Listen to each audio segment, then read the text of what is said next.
So, hello English warriors, gimana nih? TKA udah di depan mata, tapi kamu masih jawab soal bahasa Inggris pakai modal feeling. Stop! Sini. Aku kasih tahu kamu beberapa tips dan trik cara menjawab soal reading comprehension bahasa Inggris dengan tepat dan efektif. Perhatikan ya. Apapun model soalnya, mau yang seperti ini, atau yang seperti ini, jangan khawatir. Apapun model soalnya, kamu bisa atasi apabila kamu tahu beberapa tipe jenis pertanyaan dan gimana sih cara ngerjainnya. Oke, yang pertama adalah jenis pertanyaan topik. Biasanya, dalam reading comprehension itu akan dimulai dari pertanyaan yang general, lalu mengerucut ke yang spesifik. Jadi bentuknya seperti kerucut. Dan semakin general pertanyaannya, maka biasanya jawabannya akan menjadi lebih singkat.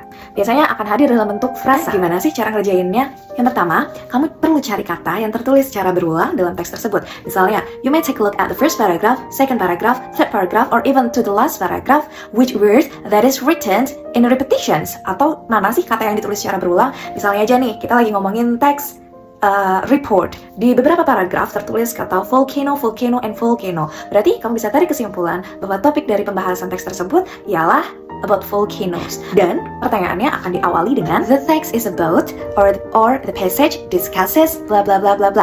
Nah, mencari kata yang ditulis secara berulang pada tiap paragraf. Sampai sini paham ya? Yang kedua, main idea. So, everyone must be familiar with these questions, right? Nah, ini tuh common banget keluar dalam reading comprehensions. Biasanya soal main idea diawali dengan what is the main idea of paragraph berapa?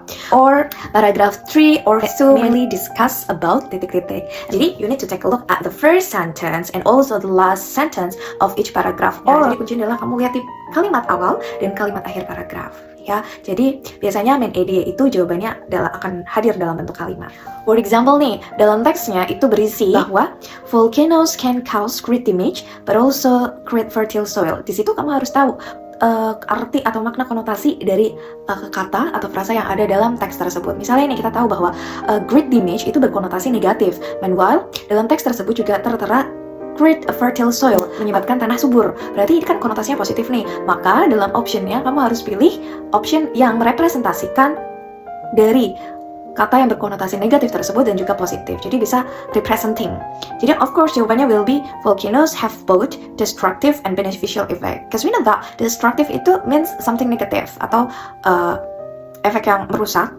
Dan yang kedua adalah beneficial effect. That we know beneficial artinya adalah manfaat, yang berarti konotasinya positif. Jadi kalimat tersebut merepresentasikan isi dari teks atau paragraf yang ditanyakan. Sampai sini jelas ya? Yang ketiga adalah unstated details. Unstated details, it means that you are asked to look for an information that is unstated atau tidak tertuliskan in that paragraph.